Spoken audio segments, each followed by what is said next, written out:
이 세상에는 우연히 일어나는 일도 없고 누군가에 의해 조종되는 일도 없습니다. 전생에서 예정된 것도 아닙니다. 대신 모든 것은 연결과 인과의 법칙에 따라 전개됩니다. 이것이 부처님이 깨달은 지혜입니다. 콩을 땅에 심으면 봄에 싹이 나듯이 척박한 들판에 싹이 나는 것은 이미 거기에 씨를 뿌려 꽃을 피우고 있기 때문입니다. 그 씨앗은 우리가 카르마 또는 인이라고 부르는 것입니다. 새싹이 직접 결과를 일으키는 것처럼 보일 수 있지만 그렇게 간단하지 않습니다. 씨를 천장에 걸어 놓으면 봄이 되어도 싹이 나지 않습니다. 씨앗이 싹을 키우려면 적절한 온도, 습도, 영양분을 갖춘 밭이 있어야 합니다. 이러한 조건을 인과관계 또는 연이라고 합니다. 이러한 연결이 함께 모일 때 우리는 과 또는 결과라고 부릅니다. 따라서 이 세상의 모든 것은 연결과 관계의 법칙에 의해 지배됩니다.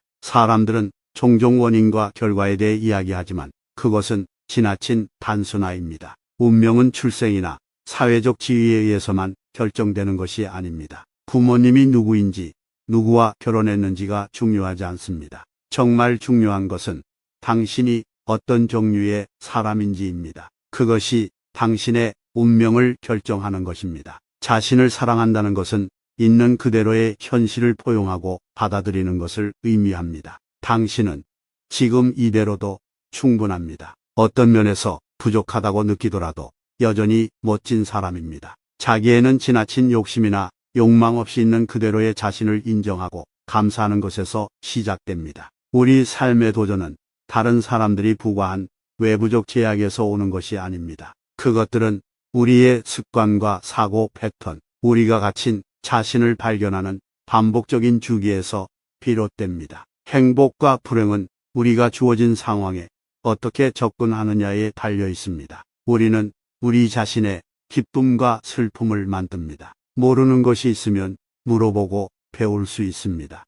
우리가 실수를 하면 고칠 수 있습니다. 우리가 잘못했다면 회개하고 우리의 방식을 바꿀 수 있습니다. 우리가 우리 운명의 주인으로서 우리의 삶을 살 때 두려워할 필요가 없습니다. 이것이 삶을 최대한 살며 우리의 선택을 소유하고 무조건적으로 자신을 포용하는 길입니다. 내가 세상에서 가장 소중한 존재임을 깨닫는 순간 나는 희망이 됩니다. 봄의 잎이 가을이 되면 낙엽이 되는 것은 자연의 이치이자 우주의 법칙입니다. 언제까지나 젊고 건강하게 남고 싶다거나 무엇인가를 영원히 품고 싶다는 것은 망상에서 생긴 집착입니다. 사람은 시간이 지나면서 늙는 것이 정상인데 이 원칙을 명심하면 집착이 줄어들고 욕심이 줄어듭니다. 살다 보면 예상치 못한 사건이 발생합니다. 종종 그들은 우리의 의식적인 의지 없이 발생합니다.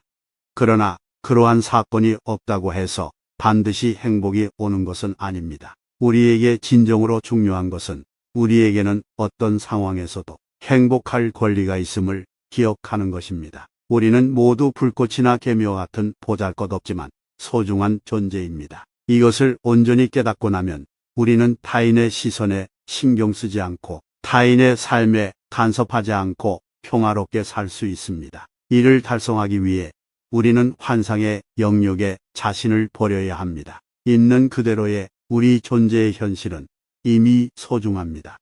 우리는 특별한 것이 아니라는 것을 이해해야 합니다. 삶을 비범한 것으로 여기고 과도한 의미를 부여하는 것은 망상에 지나지 않습니다. 우리는 모두 길가의 풀잎과 같은 존재에 불과합니다. 행복은 미래에 잡을 수 있는 것이 아닙니다. 그것은 지금 여기 우리 안에 있습니다. 현재 행복하게 살고 있다는 사실을 알게 되면 고통에서 벗어나 행복하게 살 수 있습니다. 나는 어떤 삶을 살고 있든 행복할 권리가 있습니다. 그러나 다른 사람의 불행 위에 자신의 행복을 쌓아두지 마십시오. 지혜롭게 사는 방법은 100의 능력을 가졌을 때 바깥 세상에 80만 보여주는 것이 낫다는 것입니다. 이것이 삶을 편안하게 사는 길입니다. 행복하지 못하는 것은 바꾸기 어려운 것이 우리를 행복하게 만든다고 잘못 생각하기 때문입니다. 그러나 이 행복은 남이 만드는 것이 아니라 우리 자신이 만들어가는 것입니다. 우리는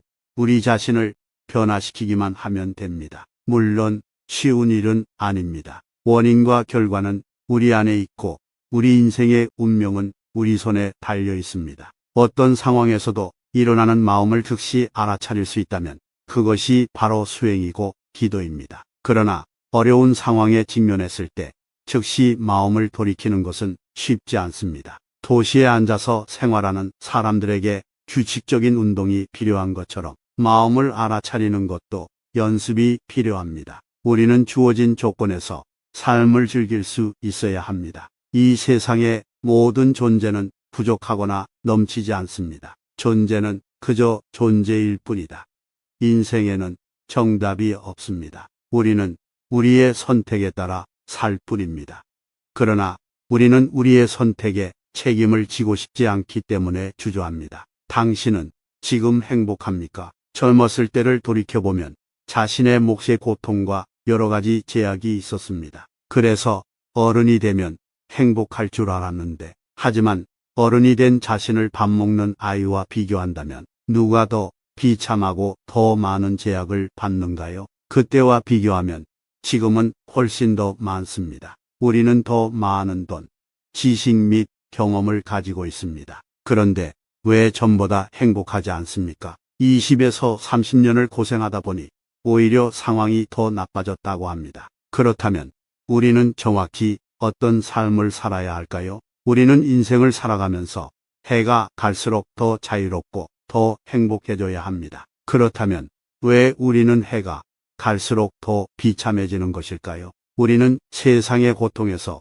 우리 자신의 역할을 깊이 인정해야 합니다. 우리는 굶주린 사람들, 아픈 사람들, 배우기를 갈망하지만 기회가 없는 아이들에 대해 생각해야 합니다. 과거의 행동을 반성하고 과거의 실수를 되풀이하지 않겠다는 확고한 다짐을 하는 것이 중요합니다. 시각을 넓히고 더 크게 생각하고 미래를 더 깊이 생각해야 합니다. 그렇게 함으로써 우리는 자신을 인식하는 방식의 변화를 보기 시작합니다. 그때서야 나는 심오한 깨달음에 이르게 됩니다. 나의 행복은 본질적으로 모든 생명체의 행복과 연결되어 있다는 것입니다. 그들이 행복하면 우리도 행복을 찾습니다. 이러한 이해를 통해 진정한 행복이 우리 마음에 뿌리를 내릴 수 있습니다. 굶주리는 사람, 병으로 죽어가는 사람, 배우고 싶어도 배우지 못하는 아이들에 대한 우리의 책임을 온전히 받아들여야 합니다. 우리는 과거의 행동을 반성하고 다시는 무지성에 살지 않겠다는 엄숙한 다짐을 해야 합니다. 우리는 더 광범위하게, 더 야심차게, 더 미래지향적으로 생각해야 합니다. 궁극적으로 이 모든 것은 우리의 자기 인식으로 되돌아갑니다. 그때서야 모든 중생이 만족하면 우리도 만족한다는 것을 이해하게 됩니다. 진정한 행복이 우리 마음속에서 꽃피기 시작하는 때입니다. 감사합니다.